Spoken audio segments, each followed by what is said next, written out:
Hoje eu quero falar rapidamente sobre a unidade do corpo. Unidade do corpo. Igreja, ela não tem graça se a gente não aprender a viver a união. Sabe que nós temos pessoas aqui no nosso meio que estão passando dias difíceis? Talvez você não. Eu abracei pessoas, né? Eu abraço quase todo mundo. Se eu não te abracei, me desculpa, me perdoa. Mas eu tento abraçar bastante pessoas e pergunto, como é que você está? Como é que está a sua vida? Eu abracei uma senhora que perdeu uma filha de 20 e poucos anos. Talvez esteja do seu lado, você não sabe. Você abracei uma pessoa com depressão. Talvez esteja ao seu lado, você não sabe. Talvez tenha alguém aí que não tenha nada para colocar na mesa. Daqui a pouco, está com um sorriso aí no rosto, está legal, está aparentemente bem, mas está passando por um momento difícil da vida. E você não sabe, você sentou do lado dessa pessoa, você não estendeu as mãos para ela, você não olhou para esse rostinho, você não olhou nem para trás, você não cutucou a pessoa que estava na sua frente, falou, olha, eu estou aqui, eu sou seu irmão. Nós somos todos iguais. Fui pedir oração ali fora, né, para o meu pessoal do diaconato, aí eles fizeram um círculo e falou, vem para o meio do círculo. Eu falei, não, tá bom aqui. Eu não preciso ir para o meio do círculo, não, eu sou igual a vocês. Agora, eu dei as mãos para vocês, eu prefiro ficar aqui com a mão dada, eu faço parte desse círculo aqui. Se eu soltar a mão de vocês, aí o negócio vai ficar feio. Nós somos iguais. Sabe por que o meu púlpito não fica aqui em cima? E ele é aqui embaixo? Eu só tenho um degrauzinho mais para que o pessoal possa me ver lá de trás. Porque o organograma do céu é na horizontal, não é na vertical, como o do mundo. Nós todos nós estamos no mesmo nível. Somos todos iguais.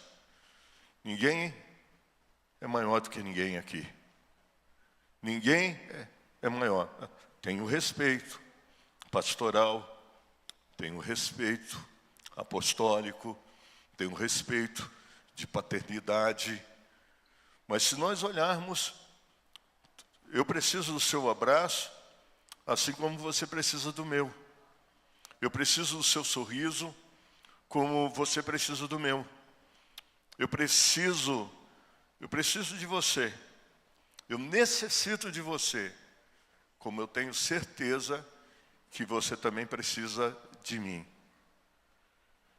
No livro de Atos dos Apóstolos, onde eu quero começar, e eu disse que eu não vou tomar muito tempo e não vou tomar mesmo, não há necessidade, tenho aprendido isso, mais do que nunca.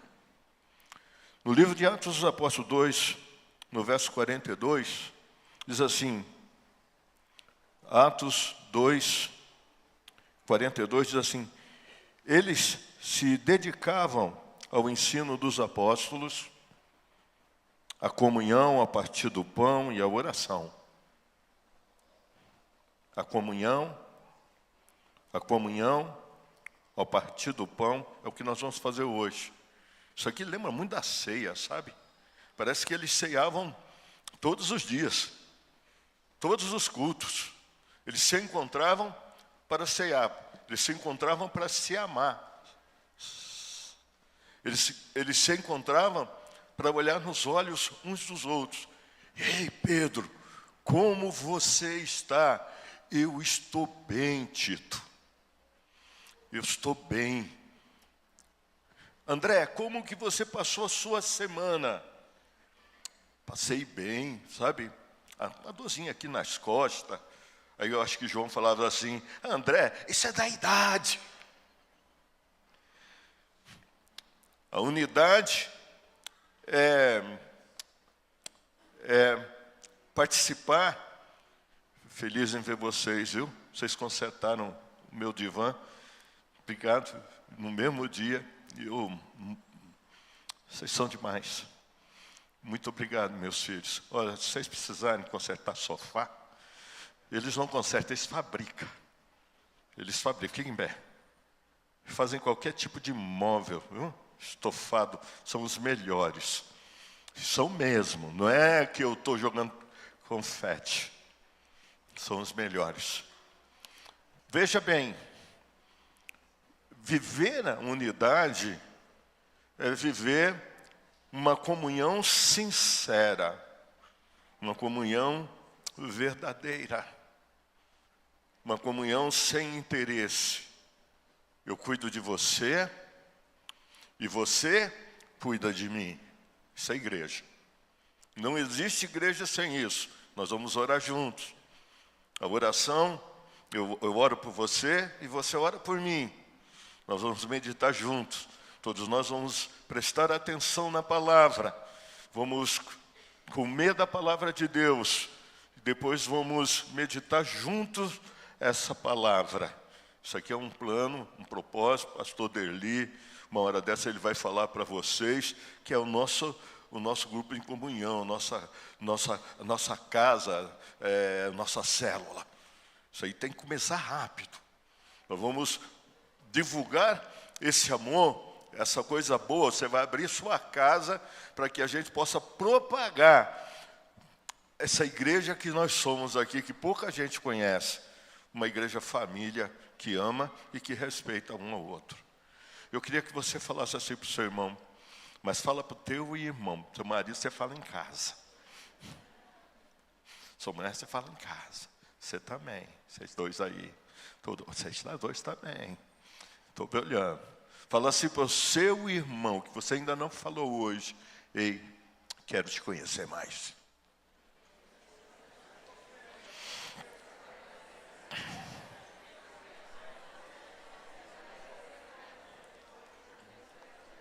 Uau. Sai do seu lugar, meu.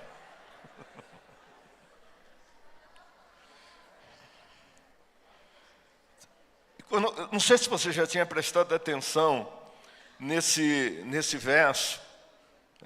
Eu vou lendo uma outra tradução que diz assim: e perseverava na doutrina dos apóstolos, na comunhão e no partir do pão e nas orações. Vocês já tinham pensado na ceia? Isso aqui é ceia. A ceia do Senhor. E o verso de número 47, nós vemos 42 até o 47, nós vemos a igreja primitiva, vivendo em comunhão e em amor. A igreja primitiva, vivendo em comunhão e em amor. Vocês querem ver? Olha, vamos lá, daqui é o verso 2. Vamos ler junto, ó. Não, pode colocar o 2 primeiro. Vamos ler todos nós juntos. 1, 2, 3. E perseverava na doutrina dos apóstolos e na comunhão, no partir do pão e nas orações. 3.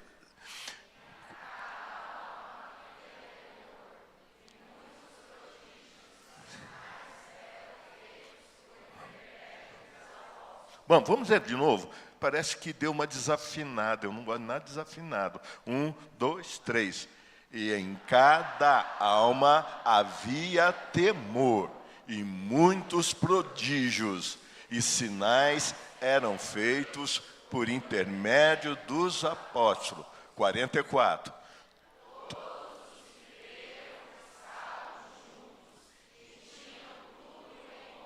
45.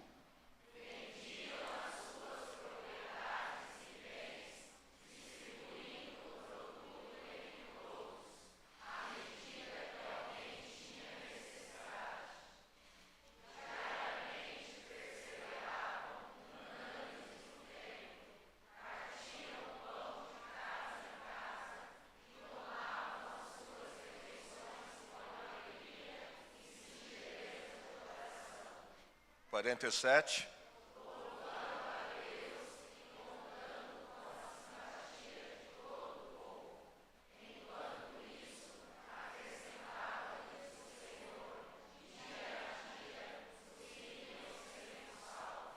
Eu só quero que volte o verso de número 44, 45, depois o 47 no final. Vamos lá.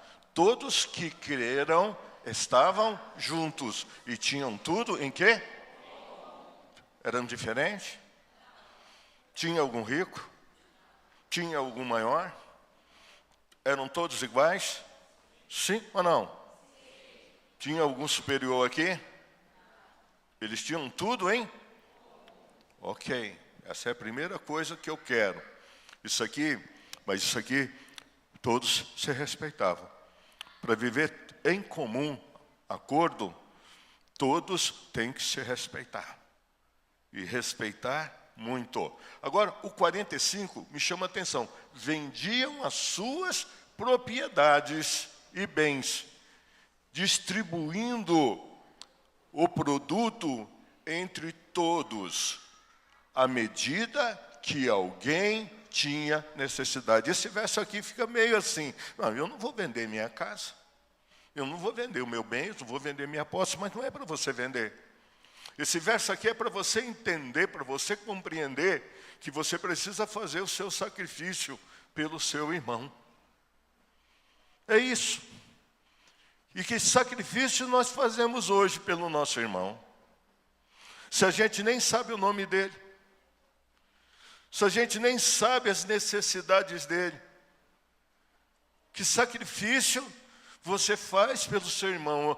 Na hora que eu estava orando ali, eu falei assim, lembra do pastor santo, da irmã Maria? Gente, como é que está? Olha, vamos lá essa semana, precisamos, né, buscá-los para estar aqui com a gente. Lembra de fulano de tal, lembra do irmão Nelson, lembra da fulana, lembra do ciclano.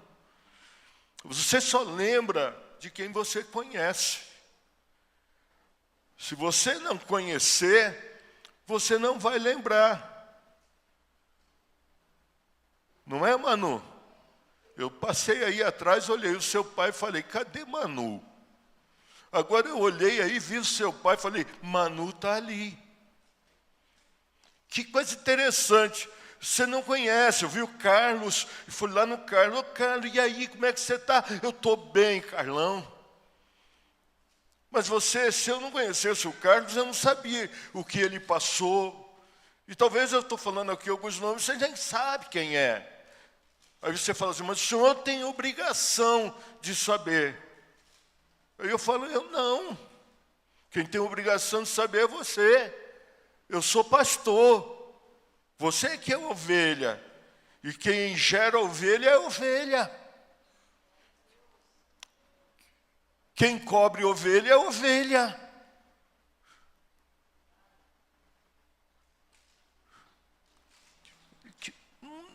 Aí você fala assim, mas não é o pastor que tem, não. O pastor tem que fazer isso aqui que eu estou fazendo. Apacentar, cuidar, chorar, carregar nas costas. Mas se você não conhecer seu irmão, a ceia do Senhor, ela fica sem propósito. Né, Fernanda? Ela fica sem propósito. Porque nós não sabemos o que o nosso irmão tem vivido. Aí você fala, mas eu vou conhecer 500 pessoas, eu vou conhecer 700 pessoas, eu não tenho como fazer isso. Não, você tem como fazer algo. Talvez você pode me ajudar conhecendo esse pouco que está em sua volta. Talvez você pode pegar o telefone de alguns aqui e manter contato. Esse texto me chama a atenção, porque quando chega aqui, todos param um pouquinho, eles vendiam as suas propriedades e bens e distribuíam o produto entre todos, à medida que alguém tinha necessidade. Alguém tinha necessidade. Como que nós vamos socorrer se nós não sabemos que a pessoa tem necessidade. Porque quando nós sabemos que a pessoa tem necessidade, um liga para o outro e fala assim: olha, fulano de tal está passando isso. Ciclano está passando por isso. Você sabia que a casa de fulano choveu mais dentro do que fora dessa tempestade? Olha, deu um ventania lá e tirou as telhas da casa e o nosso irmão não tem como cobrir a casa. A gente não fica sabendo. E muitas vezes ninguém está nem aí. Eu estou aqui dentro, minha casa não chove. Eu estou passando, eu estou comendo do bom e do melhor. Parece que nós, a igreja, não vou falar nós, a igreja, ela está perdendo esse senso de unidade, de viver unidade. Diga unidade. Diga unidade. Fala novamente unidade. Koinonia.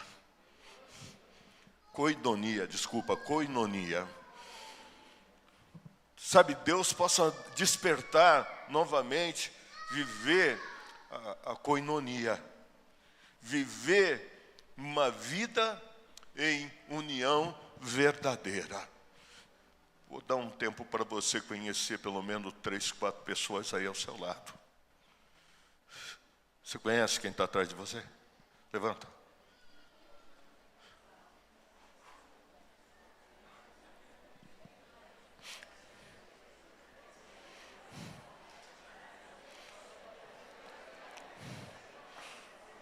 Tem gente do seu lado, talvez você não conheça.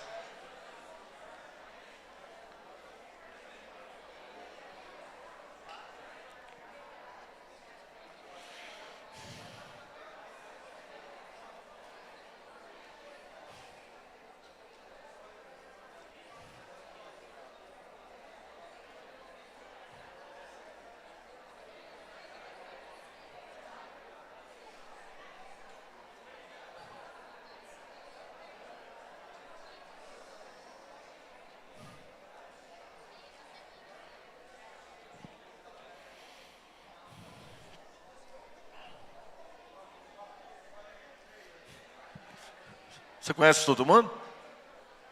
Levanta. Que é, meu?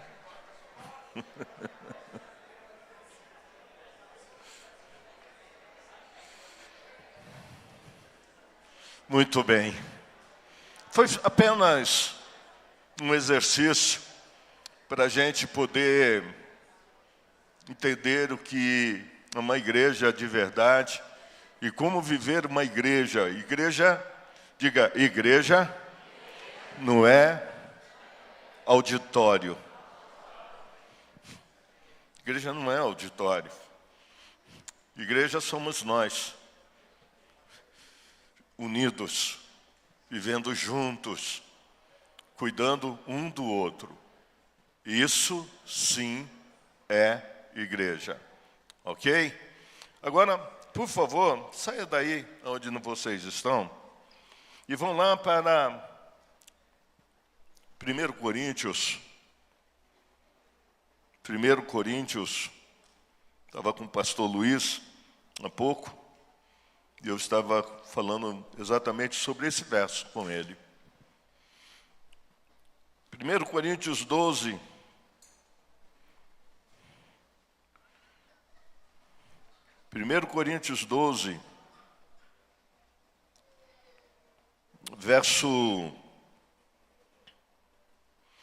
verso de número 12.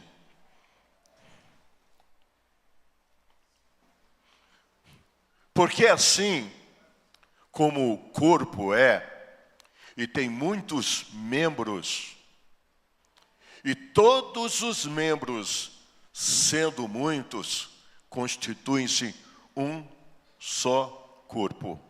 Assim também como com respeito a Cristo. Nós somos a igreja de Jesus Cristo. Amém? Quem quer ser igreja do Senhor Jesus tem que entender isso. Nós somos um corpo. um só corpo. Cada cristão tem o seu papel único e indispensável no corpo de Cristo. Ninguém é inútil no corpo de Cristo. Todos são úteis. Vocês sabem por que você tem a sobrancelha? Quem sabe, me conta. Não sabe? Então eu vou contar. Quando você está transpirando, o suor desce aqui, ó, bate aqui e desvia dos seus olhos. Quando você está tomando banho, a água bate aqui, ó, e desvia dos teus olhos. Você nem percebeu isso. Não existe no corpo nada que não seja útil. Esse irmãozinho que está ao seu lado, por mais simples que ele seja, ele é uma bênção na sua vida. Amém? Eu tenho irmãos aqui que você não imagina como eles são importantes para mim. Você olha para eles, você não dá nada, mas aquela pessoa, né, ela é bem um intercessor. Eu fiz uma pergunta para alguns pastores e eu perguntei: o que o pastor Luiz representa para você, pastor Carlão? E ele disse: meu pai. E eu virei e falei: por que seu pai, se você é mais velho do que ele? Falei: porque ele é meu pastor. Não existe uma pessoa aqui que não representa algo para a vida de alguém. Se você anda, quando a gente anda de igreja a igreja, quando a gente não cria raiz, quando a gente não está numa igreja família, a gente acaba não tendo essa visão. Porque a visão é a palavra é boa. Mas você viu que se a palavra sem unidade não serve. Primeiro, eles tinham tudo em comum, lá em Atos. Depois vem a doutrina dos apóstolos. Depois vem a oração. Porque se você não tem quem lhe sustente, se você não tem quem te abrace, se você não tem quem caminhe com você, não tem jeito. A vida perdeu a graça. Eu lembro quando mamãe ficou muito doente no Rio de Janeiro, eu tinha que ir para lá toda semana. E chegou um dia que acabou, não tinha mais como ir. O meu cartão não aguentava mais, eu não tinha como ir, eu não tinha dinheiro. Aí eu cheguei no escritório de um irmãozinho, sentei, fiquei lá, né, pensativo, e conversando com eles. E aí ele virou e falou assim: vai para o Rio de Janeiro hoje? Essa semana? Eu ia todas as quartas conversar com o médico. E aí eu falei: não, essa semana eu não vou não, Marcos. E ele virou e falou: por que, Rui? Ah, Marcos, já fui tantas semanas e fica difícil ir todas. E ele falou: difícil mesmo, né? Conseguir ir todas as semanas. Eu vou, talvez essa semana que vem eu vou. Aí daqui a pouco ele começa a fazer algo, a esposa dele bate lá no teclado, aí quando de repente saiu lá um papel impresso, eles colocaram dentro de um envelope e falou: aqui está a sua passagem. Pode ir quarta-feira. Quando você tem família, você não anda só. Mas quando você não é família, quando você não tem raiz, porque família fala de raiz, você está entendendo? Semente. A nossa semente é Jesus. Diga: minha semente, Jesus. Quando a gente não tem raiz, a gente não faz parte de uma árvore. Você está compreendendo, meu filho? A gente não faz parte de uma família. A gente não tem família, a gente não tem. Eu estou vendo lá a Nerci, né, o Roberto, a Neia, caminha comigo há mais de 30 anos. Eu lembro quando o cunhado deles ficaram doentes lá em Juquiá, eu fui para lá, fizemos uma raiz, nos tornamos uma família. Se eu gritar, eles me socorrem, tenho certeza. E eu lembro que uma vez esse irmão que me deu essa passagem passou por uma necessidade enorme. Eu nunca imaginava que um dia ele ia passar por aquela necessidade. Eu cheguei no prédio dele, no mesmo escritório, e fiquei sabendo que ele não tinha dinheiro para comprar uma matéria-prima para ele trabalhar. E eu peguei e fui com ele comprar. E ele virou e falou: Rui, como é que você vai pagar isso? Eu falei: fica tranquilo. Mamãe faleceu. Ela está lá no céu. Eu não preciso mais para o Rio de Janeiro toda quarta-feira.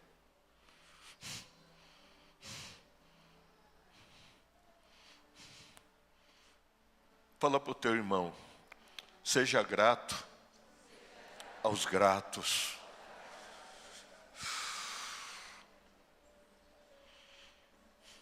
Tem pessoas que a gente não vai carregar no coração para o resto da vida. São os verdadeiros irmãos.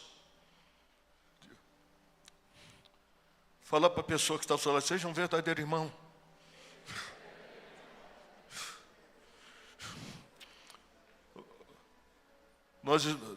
Nós chegamos na igreja e vivemos uma vida como se nós não quiséssemos conhecer ninguém.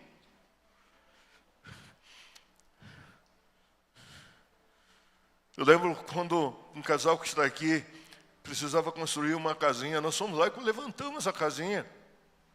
Fizemos o primeiro alicerce. Mas eu lembro também que esse mesmo homem, né, que levantamos a casinha, uma vez eu saí do Unibanco desesperado, com a mão na cabeça. Ele falou: o que é? Eu falei: eu estou precisando disso. E ele virou e falou: eu tenho.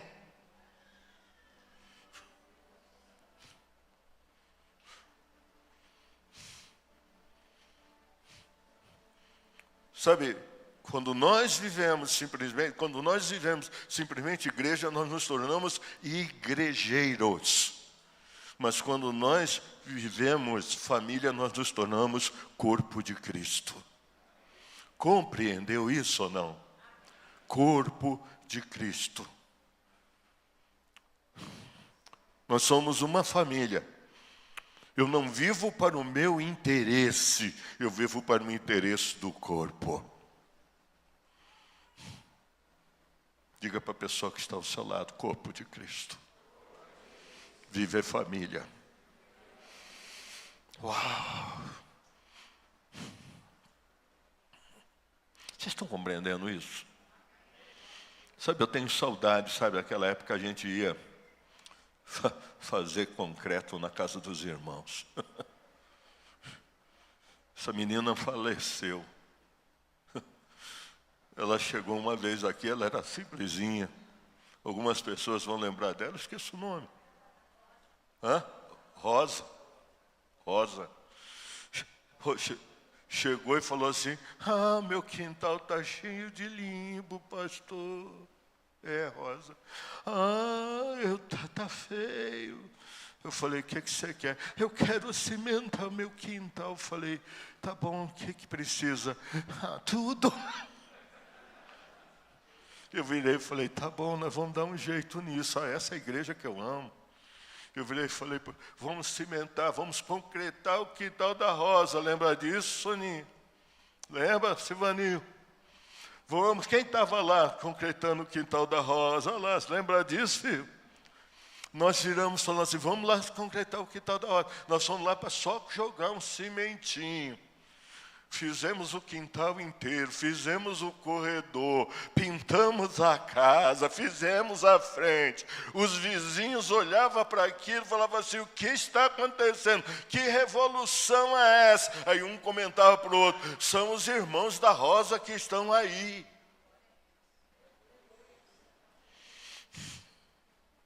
A Rosa tem irmão.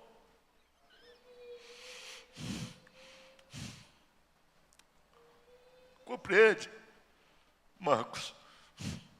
A Rosa tem irmão. Como é ruim viver sem irmão. Chegar na igreja, sentar no banco e ninguém nem olha para a gente. Ninguém nem percebe. ninguém vem me dar um abraço. Ninguém quer saber meu nome. Ninguém quer saber quem eu sou. Eu pensava que a igreja dos crentes eram diferente. Mas não, eles não são diferentes, são igual a todo mundo. Cada um está olhando para o seu umbigo. Cada um olha simplesmente se o seu sapato está muito bem engraxado.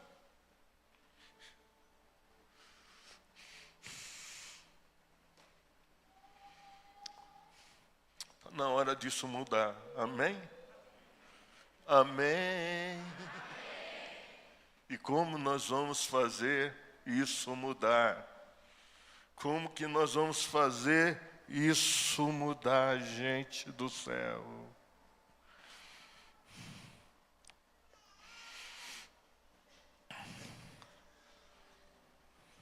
Veja, esse 12, eu já estou encerrando, viu? Esse 1 Coríntios 12, 18 a 20. Olha só. Mas Deus dispôs os membros, colocando cada um deles no corpo, como lhe aprouve. Se todos, porém, fossem um só membro, aonde estaria o corpo? Esse corpo só existe porque tem os seus pés, tem as suas mãos, tem os seus olhos. Esse corpo só existe porque você está aqui. Esse corpo depende de você. Amém? Esse corpo depende de você. Eu queria que você olhasse para algo muito interessante, que é o Salmo de número 133. É um salmo muito pequenininho. Ó, quão bom e agradável viveres unidos os irmãos. É como óleo precioso sobre a cabeça, o qual desce para a barba de Arão, e desce para a gola das suas vestes. É como orvalho de Hermon, que desce sobre os montes de Sião. Ali ordena o Senhor a sua bênção e vida para sempre.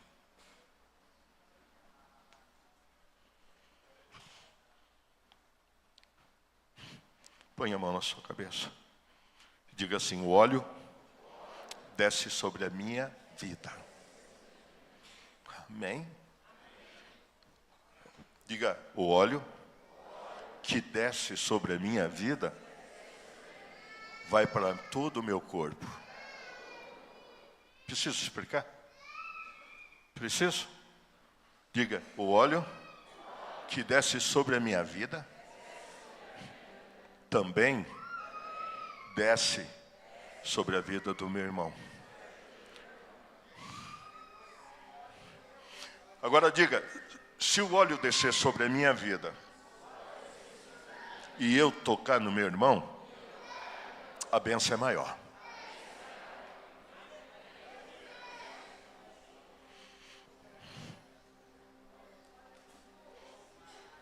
Posso ver? Irmãos tocando irmãos aqui. A multiplicação do óleo.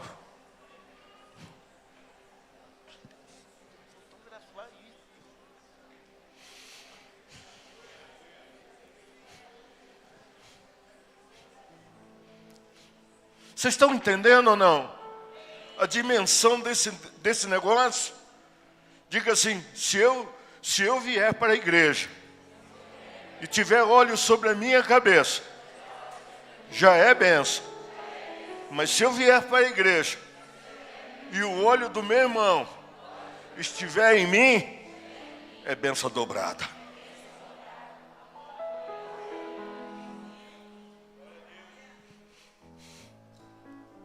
Compreendeu?